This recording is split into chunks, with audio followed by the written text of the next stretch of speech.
ces nouvelles technologies, l'expérience utilisateur dans un monde virtuel, digital.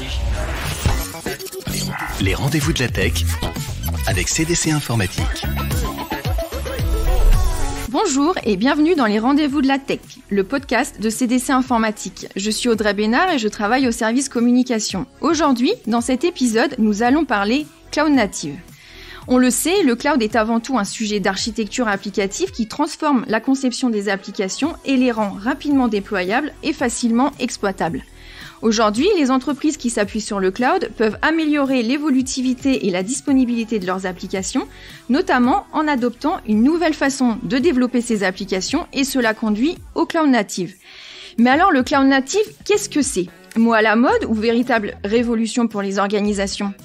Pour nous éclairer sur le sujet, je reçois aujourd'hui Olivier Marchal, directeur de la production informatique chez CDC Informatique.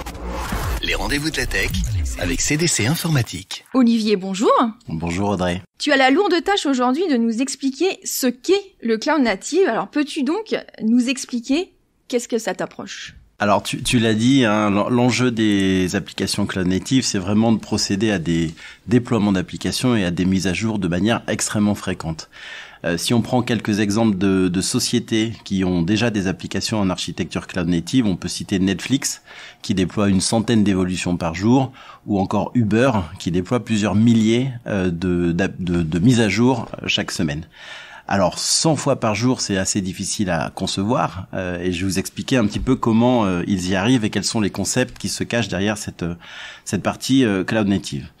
Donc quand on dit effectivement cloud native, on parle d'architecture cloud native ou d'application cloud native. C'est vraiment une nouvelle manière de concevoir les architectures applicatives et qui se base sur un certain nombre de principes. Les 4 principaux sont les suivants. Premièrement, une architecture basée sur les microservices. Deuxièmement, une communication basée sur les API. Troisièmement, une infrastructure basée sur les conteneurs. Et enfin, une organisation des processus basée sur le DevOps. Alors, si on se reprojette un petit peu dans l'histoire, on avait l'habitude de développer des applications qu'on appelait monolithiques. C'était des gros blocs qui couvraient un périmètre fonctionnel assez vaste.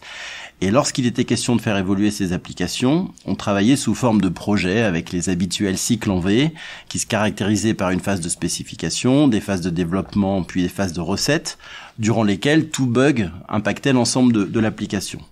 Et souvent, la mise en production de ces applications-là pouvait se faire plusieurs mois ou plusieurs années après le début du projet.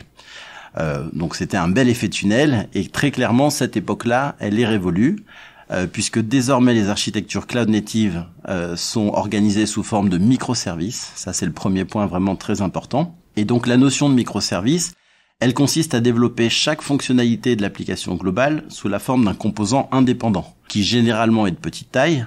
Il ne traite qu'une seule fonctionnalité, qui est couverte par le microservice, mais qui la traite bien. On va donc développer plusieurs dizaines, voire plusieurs centaines de microservices qui vivent leur vie indépendamment les uns des autres pour former un tout, qui est l'application et le service que l'on souhaite rendre. Ce que l'on voit, c'est que chaque équipe qui est en charge d'un microservice va faire ses évolutions et les déployer de manière indépendante. L'indépendance des microservices, c'est vraiment un élément clé. Et c'est ce qui explique justement ce chiffre de plusieurs centaines de déploiements par jour, puisque chaque équipe, chaque microservice peut faire une ou plusieurs évolutions. Et donc au final, ça en fait un nombre important. Alors la philosophie des ACN, applications cloud native, c'est aussi celle des petits pas. C'est-à-dire que quand on a un périmètre qui est très restreint, on va pouvoir assez facilement faire des évolutions sur notre microservice, les pousser en production, et en cas d'anomalie ou d'incident, faire une marche arrière assez rapide et assez facile à gérer par rapport au périmètre que l'on a déployé.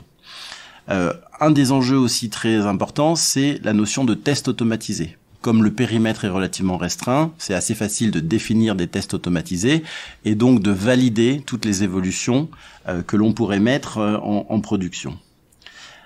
Chaque microservice a plusieurs caractéristiques. On y reviendra sur la session qui est dédiée aux microservices.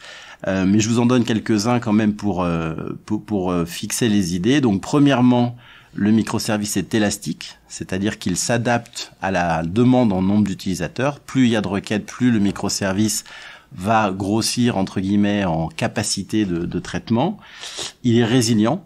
Si une instance du microservice tombe, ça n'impacte pas le reste des microservices et donc l'application. Il est composable, Ça veut dire que c'est un peu un élément de Lego. Il sert à construire un ensemble et donc il donne des interfaces relativement simples pour pouvoir être consommé. Et pour finir, il est complet, c'est-à-dire qu'il doit pouvoir fonctionner tout seul et donc il embarque l'ensemble de la logique métier au sein de son service. Alors, on a tronçonné l'application, mais il s'agit quand même de faire en sorte que tous ces microservices discutent entre eux. Et c'est là qu'intervient la notion de couplage faible, qu'on appelle en anglais loose coupling, qui fait que les différents composants, l'interaction entre les microservices, elle est facile à mettre en place et que les différents services peuvent évoluer indépendamment. Cette notion de couplage faible est extrêmement importante et c'est d'ailleurs souvent selon ce critère que l'on va définir le découpage de la grosse application sous forme de microservices. Pour la communication entre microservices, on utilise dans ce cas des API pour les échanges synchrones ou des systèmes d'infrastructure de messages pour les échanges asynchrones. Chaque microservice met alors à disposition une description de la manière dont on peut interagir avec lui. Et pour permettre à chacun des services d'évoluer à son rythme, on doit également gérer du versionning, c'est-à-dire un service A qui parle avec un service B selon la version X pourra continuer, même si le service B évolue, il va gérer des nouvelles versions de son interface et donc les services pourront vraiment chacun évoluer à leur rythme. Enfin, pour pouvoir exécuter ces microservices, l'infrastructure sous-jacente la plus appropriée, c'est l'infrastructure de conteneurs. Sa capacité à exécuter plusieurs instances des microservices, à croître dynamiquement en fonction de l'usage, à gérer la résilience automatiquement et à être efficace du point de vue de la consommation des ressources, font que cette infrastructure elle est vraiment intéressante et adaptée au déploiement des microservices. Au niveau infrastructure, on a également un autre enjeu, c'est ce qu'on appelle l'infrastructure as code, c'est-à-dire la capacité à fournir un maximum de composants qui sont configurables sous forme de code pour pouvoir s'adapter aux besoins des différentes applications. Ce sont ces capacités du cloud sous-jacent qui permettent également d'accroître la vélocité des déploiements et le time to market. On y voit en effet plus clair, merci. Mais concrètement, comment le cloud native se matérialise dans les organisations ? Alors, en termes d'organisation, on associe souvent les architectures ACN avec une organisation de type DevSecOps. Comme nous l'avons vu, l'enjeu de rapidité nécessite de travailler la proximité entre Dev, Sec et Ops pour aligner l'ensemble des ressources requises à la réalisation des applications.